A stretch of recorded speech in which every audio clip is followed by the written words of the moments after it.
സങ്കീർത്തനം 118:24. കർത്താവ് ഒരുക്കിയ ദിവസമാണെന്ന് നമുക്ക് സന്തോഷിച്ച് ഉല്ലസിക്കാം. കർത്താവ് എന്താ പറയുന്നത്? സന്തോഷിക്കാനാ പറയുന്നത്. ഫിലിപ്പി 4:4 നിങ്ങൾ എപ്പോഴും കർത്താവിൽ സന്തോഷിക്കുവിൻ, എപ്പോഴും കർത്താവിൽ സന്തോഷിക്കുവിൻ എന്നാണ് വചനം പറയുന്നത്. നിങ്ങൾ എപ്പോഴും കർത്താവിൽ സന്തോഷിക്കുവിൻ.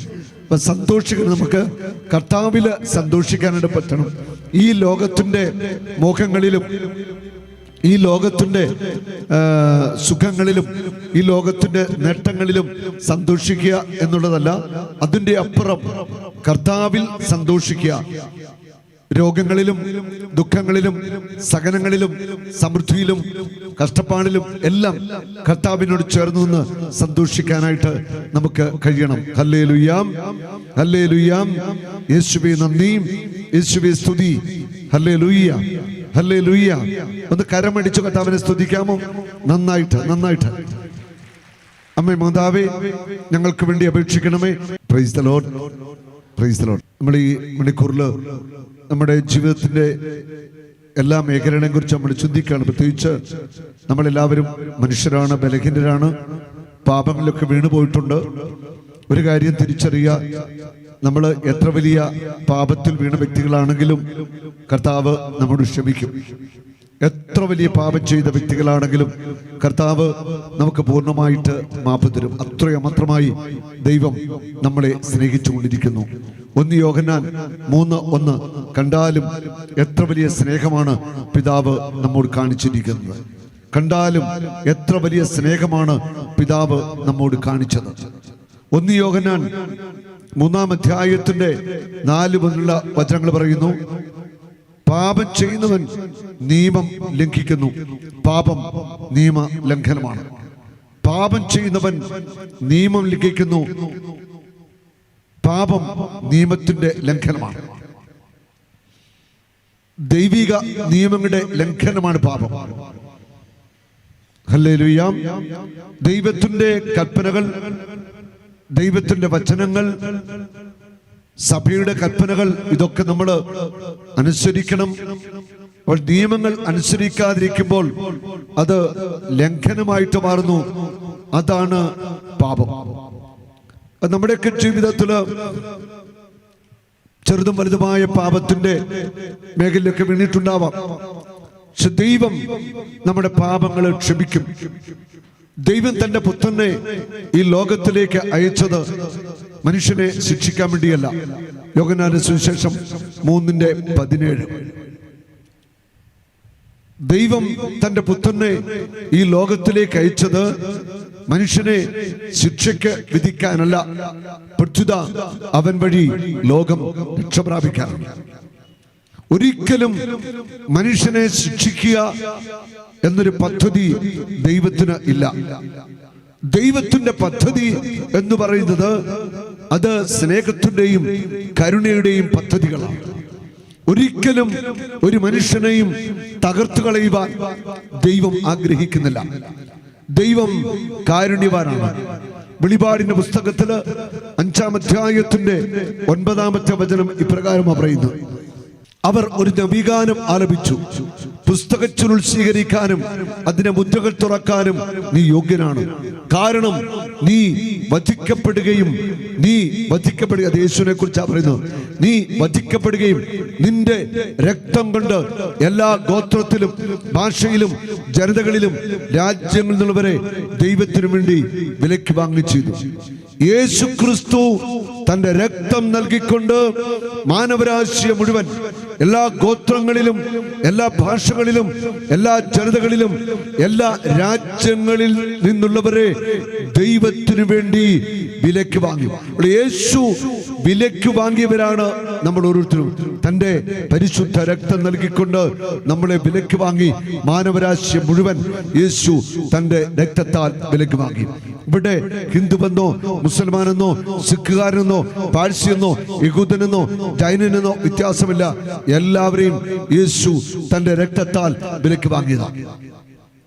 യേശു ജീവൻ തന്നു, വിലയ്ക്ക് വാങ്ങി എന്നൊരു വലിയ സത്യം എല്ലാവരും അറിയണം. അതിനാണ് യേശു തന്റെ ശിഷ്യന്മാരോട് പറഞ്ഞത്, നിങ്ങൾ ലോകമെങ്ങും പോയി സുവിശേഷം പ്രസംഗിക്കുക. യേശു നൽകുന്ന ഈ രക്ഷയെക്കുറിച്ച് ലോകത്തോട് പറയുക. പിതാവിന്റെയും പുത്രന്റെയും പരിശുദ്ധാത്മാവിന്റെയും നാമത്തിൽ അവരെ സ്നാനപ്പെടുത്തുകയും ചെയ്യുക. Hallelujah, hallelujah, hallelujah. ദൈവത്തിന്റെ പദ്ധതി എന്ന് പറയുന്നത് നമുക്ക് ഓരോരുത്തർക്കും അനുഗ്രഹത്തിന്റെയും ശുഭകരമായ ഭാവിയുടെയും നന്മയുടെയും പദ്ധതിയാണ്. ഒരു വ്യക്തി പാപം ചെയ്തു എന്ന് വിചാരിച്ച് ആ വ്യക്തിയുടെ കുടുംബത്തെ ദൈവം ഒരിക്കലും തകർത്ത് കളയത്തില്ല. ദൈവത്തിന് അങ്ങനെ ഒരു പദ്ധതിയില്ല. ദൈവം സ്നേഹമാണ്. 1 യോഹന്നാൻ 4:8 ദൈവം സ്നേഹമാണ്. സ്നേഹത്തിൽ വസിക്കുന്നവൻ ദൈവത്തിലും ദൈവം അവനിലും വസിക്കുന്നു. ഹല്ലേലൂയ. 9-ാമത്തെ വചനം 1 യോഹന്നാൻ 4:9. സ്നേഹിക്കാത്തവൻ ദൈവത്തെ അറിഞ്ഞിട്ടില്ല, കാരണം ദൈവം സ്നേഹമാണ്. തന്റെ ഏകപുത്രൻ വഴി നാം ജീവിക്കേണ്ടതിനായി ദൈവം അവനെ ലോകത്തിലേക്ക് അയച്ചു.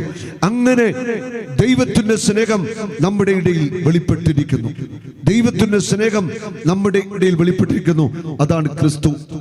നാം ദൈവത്തെ സ്നേഹിച്ചു എന്നതിലല്ല, അവിടുന്ന് നമ്മെ സ്നേഹിക്കുകയും നമ്മുടെ പാപങ്ങൾക്ക് പരിഹാര ബലിയായി സ്വപുത്രനെ അയക്കുകയും ചെയ്തു എന്നതിലാണ് സ്നേഹം.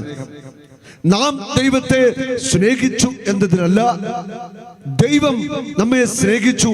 ദൈവം തന്റെ പുത്രനായ യേശുക്രിസ്തുവിനെ നമുക്ക് നൽകി എന്നതിലാണ് ദൈവത്തിന്റെ സ്നേഹം വെളിപ്പെടുന്നത്. Hallelujah, hallelujah. ദൈവം തന്റെ ഏകജാതനെ ഈ ഭൂമിയിലേക്ക് അയച്ചത് പാപത്തിന്റെ അടിമത്തത്തിൽ നിന്ന്, സാത്താന്റെ അടിമത്തത്തിൽ നിന്ന്, ശാപത്തിന്റെ ബന്ധനങ്ങളിൽ നിന്ന്, തകർച്ചയിൽ നിന്ന്, രോഗത്തിൽ നിന്നെല്ലാം നമ്മെ ഓരോരുത്തരെയും രക്ഷിക്കാൻ വേണ്ടിയാ. Hallelujah, hallelujah. എഫേസോസ് 1:7. അവിടുത്തെ കൃപയുടെ സമൃദ്ധിക്കൊത്ത് യേശുക്രിസ്തുവിൽ പാപമോചനവും അവന്റെ രക്തം വഴി രക്ഷയും കൈവന്നിരിക്കുന്നു. അവിടുത്തെ കൃപയുടെ സമൃദ്ധിക്കൊത്ത് നമുക്ക് ക്രിസ്തുവിൽ പാപമോചനവും അവന്റെ രക്തം വഴി രക്ഷയും കൈവന്നിരിക്കുന്നു. അത് യേശുവിന്റെ രക്തം വഴിയാണ് നമുക്ക് രക്ഷയും പാപമോചനവും കർത്താവായ യേശു നൽകുന്നത്. യേശുവിന്റെ രക്തം വഴി നമുക്ക് രക്ഷയും പാപമോചനവും അനുഗ്രഹവും നന്മയും വിടുതലും എല്ലാം ദൈവം നൽകുകയാണ്. യേശു ക്രിസ്തുവിൽ മാത്രമേ രക്ഷയുള്ളൂ. അവനിലാണ് സൗഖ്യം, അവനിലാണ് അനുഗ്രഹം. എല്ലാം ക്രിസ്തുവിലൂടെ മാത്രം. ഹല്ലേലൂയ. ചുമയായിട്ട് പറഞ്ഞ ഹല്ലേലൂയ, ഹല്ലേലൂയ. കരമുയർത്തി പിടിച്ചു ഉച്ചത്തിൽ എന്ന് പറഞ്ഞ ഹല്ലേലൂയ. ഒന്നുകൂടെ പറയാമോ? ഒന്നുകൂടെ. യേശുക്രിസ്തുവിന്റെ രക്തം വഴി നമുക്ക് രക്ഷയും പാപമോചനം എല്ലാം പിതാവായ ദൈവം നമുക്ക് വേണ്ടി നൽകുകയാണ്. 1 യോഹന്നാൻ 3-ാമധ്യായത്തിന്റെ 8-ാമത്തെ വചനം പറയുന്നു, പിശാചിന്റെ പ്രവൃത്തികളെ നശിപ്പിക്കുവാൻ വേണ്ടിയാണ് ദൈവപുത്രൻ പ്രത്യക്ഷനായത്. പിശാചിന്റെ പ്രവൃത്തികളെ നശിപ്പിക്കുന്നതിന് വേണ്ടിയാണ് ദൈവപുത്രൻ പ്രത്യക്ഷനായത്. പിശാച് ഉണ്ട്, ആരും സംശയിക്കണ്ടോ? ഹല്ലേലൂയ. പിശാചിന്റെ പ്രവൃത്തികളെ നശിപ്പിക്കാൻ വേണ്ടിയാണ് മനുഷ്യപുത്രൻ കർത്താവായ യേശു ക്രിസ്തു വന്നത്. ഗലാത്യ ലേഖനത്തില് 3-ാമധ്യായത്തില് 13, 14, 15 തിരുവചനങ്ങൾ. ഗലാത്യ 3, 13, 14, 15. ക്രിസ്തു നമ്മെ പ്രതി ശപിക്കപ്പെട്ടവനായി തീർന്നുകൊണ്ട് നിയമത്തിന്റെ ശാപത്തിൽ നിന്ന് നമ്മെ രക്ഷിച്ചു. എല്ലാ ശാപത്തിന്റെ ബന്ധനങ്ങളിൽ നിന്നും ക്രിസ്തു നമ്മളെ രക്ഷിച്ചു. എന്തെന്നാൽ മരത്തിൽ തൂക്കപ്പെടുന്നവൻ ശപിക്കപ്പെട്ടവനാണ് എന്ന് എഴുതിയിരിക്കുന്നു. കാൽവരി കുരിശിൽ ക്രിസ്തു മാനവരാശിയുടെ ശാപങ്ങൾ മുഴുവൻ ഏറ്റെടുത്തു. എന്റെയും നിങ്ങളുടെയും പാപങ്ങളും ശാപങ്ങളും രോഗങ്ങളും എല്ലാം യേശു കുരിശിൽ ഏറ്റെടുത്തു. അബ്രാഹത്തിന് ലഭിച്ച അനുഗ്രഹം യേശുക്രിസ്തു വഴി വിജാതിയിലേക്ക് വ്യാപിക്കേണ്ടതിന് ഉണ്ടോ. അബ്രാഹത്തിലൂടെയാണ് അനുഗ്രഹം മാനവരാശിക്ക് ദൈവം ആദ്യമേ തുടങ്ങുന്നത്. അബ്രാഹത്തോട് പറയുന്നു, നിന്നെ ഞാൻ അനുഗ്രഹിക്കും, നീ ഒരു അനുഗ്രഹമായിരിക്കും, നിന്നെ അനുഗ്രഹിക്കുന്നവരെ ഞാൻ അനുഗ്രഹിക്കും, നിന്നെ ശപിക്കുന്നവരെ ഞാൻ ശപിക്കുമെന്ന് ഒക്കെ അബ്രാഹത്തോട് പറയുന്നുണ്ട്. അബ്രാഹത്തിന് ലഭിച്ച അനുഗ്രഹം യേശുക്രിസ്തു വഴി വിജാതിയിലേക്ക് വ്യാപിക്കണം. ഇന്ന് അനുഗ്രഹത്തിനു വേണ്ടി ഒറ്റ നാമമേ ഉള്ളൂ, യേശു. ആര് യേശുവിനെ സ്വീകരിക്കുന്നുവോ അവർക്ക് അബ്രാഹാം പിതാവിലൂടെ ലഭിച്ച സകല അനുഗ്രഹങ്ങളും യേശുക്രിസ്തു വഴി ഇന്ന് നമുക്ക് ലഭിക്കുക. യേശുക്രിസ്തു വഴി വിജാതിയർ അക്രൈസ്തവരിലേക്ക് വ്യാപിക്കേണ്ടതിനും ആത്മാവിന്റെ വാഗ്ദാനം വിശ്വാസം വഴി നമ്മൾ പ്രാപിക്കേണ്ടതിനുമാണ് ഇപ്രകാരം സംഭവിച്ചത്. ഹല്ലേലൂയ. കരമടിച്ച് കർത്താവിനെ ഒന്ന് സ്തുതിക്കട്ടെ. അവിടെ എല്ലാ ശാപങ്ങളും കർത്താവായ യേശുക്രിസ്തു കാൽവരിയിൽ ഏറ്റെടുത്തു കഴിഞ്ഞു. ജെറമിയ 30:8. നിന്റെ കഴുത്തിലെ നുഖങ്ങളെല്ലാം ഞാൻ തകർക്കും, നിന്റെ കെട്ടുകൾ ഞാൻ പൊട്ടിക്കും. നിന്റെ കഴുത്തിലെ നുഖങ്ങൾ ഞാൻ തകർക്കും, കെട്ടുകൾ പൊട്ടിക്കും. ഹല്ലേലൂയ, ഹല്ലേലൂയ എന്ന് പറഞ്ഞേ. Hallelujah, hallelujah. സൈന്യങ്ങളുടെ കർത്താവ് വിളിച്ചെയ്യുന്നു, അന്ന് ഞാൻ അവിടെ കഴുത്തിലെ നുഖം തകർക്കും, കെട്ടുകൾ പൊട്ടിക്കും. കഴുത്തിലെ നുഖങ്ങൾ, നമ്മുടെ മേൽ സാത്താനിട്ട നുഖങ്ങൾ, സാത്താനിട്ട കെട്ടുകൾ, ശാപത്തിന്റെ നുഖങ്ങൾ, പാരമ്പര്യ രോഗങ്ങൾ, പാരമ്പര്യ ശാപങ്ങൾ, ബന്ധനങ്ങൾ, തകർച്ചകൾ കർത്താവ് തകർക്കുകയാ. കരമടിച്ചൊന്ന് നന്ദി പറയാം. ഹല്ലേലൂയ. യേശുവേ നന്ദി, യേശുവേ സ്തുതി. നമുക്ക് വലതുകരം ഒന്ന് ഉയർത്തിപ്പിടിക്കാം. എല്ലാവരും ചേർന്ന് പ്രാർത്ഥിച്ച്, കർത്താവായ യേശുവേ കരുണയായിരിക്കണമേ. എല്ലാ പാപത്തിന്റെയും ശാപത്തിന്റെയും ബന്ധനങ്ങളിൽ നിന്ന് ഞങ്ങൾക്ക് മോചനം നൽകണമേ. യേശുവിന്റെ നാമത്തിൽ അത്ഭുതങ്ങളും അടയാളങ്ങളും രോഗശാന്തികളും ഇവിടെ സംഭവിക്കട്ടെ. യേശുവിന്റെ നാമത്തിൽ തീരാവ്യാധികൾ ഞങ്ങളെ വിട്ടുമാറട്ടെ. യേശുവിന്റെ നാമത്തിൽ പൈശാചിക പിടകൾ ഞങ്ങളെ വിട്ടുമാറട്ടെ. യേശുവിന്റെ നാമത്തിൽ ശാപത്തിന്റെ ദുഃഖങ്ങൾ ഞങ്ങൾ തകർക്കുന്നു. യേശുവിന്റെ നാമത്തിൽ സാത്താനിട്ട കെട്ടുകൾ ഞങ്ങൾ തകർക്കുന്നു. യേശുവേ, അങ്ങയുടെ രക്തത്താൽ ഞങ്ങളെ കഴുകണമേ. യെശയ്യാ പ്രവാചകന്റെ പുസ്തകത്തില് 10-ാം അധ്യായത്തിന്റെ 27-ാമത്തെ വചനം, അന്ന് അവന്റെ ഭാരം നിന്റെ തോളിൽ നിന്ന് നീങ്ങുകയും നിന്റെ കഴുത്തിലുള്ള നുഖം തകർക്കപ്പെടുകയും ചെയ്യും. അന്ന് അവന്റെ ഭാരം നിന്റെ തോളിൽ നിന്ന് നീങ്ങുകയും നിന്റെ കഴുത്തിലുള്ള നുഖം തകർക്കപ്പെടുകയും ചെയ്യും. നിന്റെ കഴുത്തിലുള്ള നുഖം അന്ന് തകർക്കപ്പെടും. ആര് യേശുവിന്റെ നാമത്തെ വിളിക്കുന്നുവോ ആ നാമത്തെ വിളിക്കുമ്പോൾ തന്നെ എല്ലാ നുഖങ്ങളും തകർക്കപ്പെടുക. സാത്താനിട്ട സകല നുഖങ്ങളും തകർക്കപ്പെടുകയാണ് ക്രിസ്തു വഴി. Hallelujah, hallelujah. അപ്പോൾ ക്രിസ്തു നമ്മുടെ പാപങ്ങളെ ഏറ്റെടുത്തു, തന്റെ രക്തം വഴി നമ്മളെ സൗഖ്യമാക്കുകയാണ്. രക്തം വഴി നമ്മളെ കഴുകുകയാണ്. രക്ഷയും പാപമോചനമെല്ലാം യേശുക്രിസ്തുവിന്റെ ജീവ രക്തത്തിലൂടെയാണ് നമുക്ക് ലഭിക്കുന്നത്. എല്ലാ ശാപങ്ങളും യേശുക്രിസ്തു ഏറ്റെടുത്തു. ഇപ്പൊ നമ്മൾ കണ്ടു, എല്ലാ ദുഃഖങ്ങളും കർത്താവ് തകർക്കുകയാണ്. തന്റെ പ്രിയപ്പെട്ട മക്കളുടെ മേല് വന്നിരിക്കുന്ന സകല ശാപത്തിന്റെ ചങ്ങലകള്, പാരമ്പര്യ രോഗങ്ങള്, പാരമ്പര്യ ശാപങ്ങള്, മാനസിക രോഗം, അസ്വസ്ഥത എല്ലാം കർത്താവ് തകർക്കും. ചില കുടുംബങ്ങളില് ചില പ്രശ്നമുണ്ട്, ഭാരിച്ച കടബാധ്യത. എത്ര പണം അധ്വാനിച്ച് വീട്ടിൽ കൊണ്ടുവച്ചാലും എങ്ങനെ പൈസ പോകുന്ന അറിയത്തില്ല. പല്ലുമെന്ന് പറയാണ്ട്, ബ്രദറെ നല്ല വരുമാനമുണ്ട്, പക്ഷെ ഒന്നും വെച്ചുമില്ല, കടബാധ്യത അതിങ്ങനെ കിടക്കുകയാണ്. ചില വീടുകളിൽ നിരന്തരമായിട്ട് കലഹം, വഴക്ക്, ഭാര്യയും ഭർത്താവും തമ്മിൽ വിഷയങ്ങള്. ചില കുടുംബങ്ങളിൽ കേസുകള്, അതിര് തർക്കങ്ങള്, വഴക്കുകള്, സഹോദരങ്ങൾ തമ്മിൽ കേസുകള്. ചില കുടുംബങ്ങളിൽ ആത്മഹത്യകള്, ദുർമരണങ്ങള്, അപകട മരണങ്ങള്, മാനസിക രോഗം. ഏതെല്ലാം വിധത്തിലാ മനുഷ്യൻ വിഷമിക്കുന്നത്. ഇതിന്റെയൊക്കെ പിന്നിൽ പ്രവർത്തിക്കുന്ന ഒരു തിന്മയുടെ ശക്തി ഉണ്ട് എന്ന് ദൈവജനം തിരിച്ചറിയാം. ഹല്ലേലൂയ.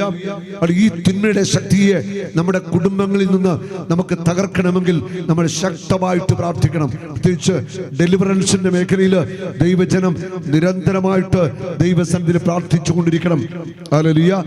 കടബാധ്യതകള്, നിരന്തരമായിട്ട് കലഹങ്ങള്, മാനസിക രോഗം, അപകട മരണങ്ങള്, ദുർമരണങ്ങള്, ചിലർക്ക് വിദ്യാഭ്യാസമുണ്ട്, ജോലി കിട്ടത്തില്ല, ചില കുടുംബങ്ങളിൽ സമ്പത്തുണ്ട്, പക്ഷെ ആർക്കും മക്കൾക്ക് നല്ല വിദ്യാഭ്യാസം ചെയ്യാൻ പറ്റുന്നില്ല. ചിലർക്ക് ഏത് കാര്യത്തിന് ഇറങ്ങി തിരിച്ചാലും ഉടൻ അവിടെ ഡിലേ, തടസ്സം വരിക, ഒരു കാര്യങ്ങളും നടക്കുന്നില്ല. എപ്പോഴും പ്രതികൂലങ്ങള്. മക്കൾക്ക് വിവാഹം ആലോചിച്ചാൽ 35 വയസ്സായിട്ട് കല്യാണം, 40 വയസ്സായിട്ട് കല്യാണം നടക്കുന്നില്ല. അങ്ങനെ പ്രതികൂലങ്ങളിൽപ്പെട്ട് ദൈവജനം നട്ടം തിരിയുക. ഇതിന്റെ പിന്നിൽ പ്രവർത്തിക്കുന്ന തിന്മയുടെ ശക്തികളുണ്ട്. ഇതിനെ തകർക്കണമെങ്കിൽ ദൈവത്തിന്റെ ജനം ശക്തമായിട്ട് ഉപവസിക്കണം, ശക്തമായിട്ട് പ്രാർത്ഥിക്കണം. ഉപവാസവും പ്രാർത്ഥനയും കൊണ്ടല്ലാതെ ഈ പൈശാചിക ശക്തികളെ നമുക്ക് തകർക്കാനായിട്ട് പറ്റില്ല. അത് രണ്ട് മാത്രമാണ് വഴി. Hallelujah, hallelujah. യേശുവേ നന്ദി, യേശുവേ സ്തുതി. ഒരു നാളും നീ അനാഥനല്ല, ഒരു നാളും നീ അന്യനല്ല, ഒരു നാളും നീ അനാഥനല്ല.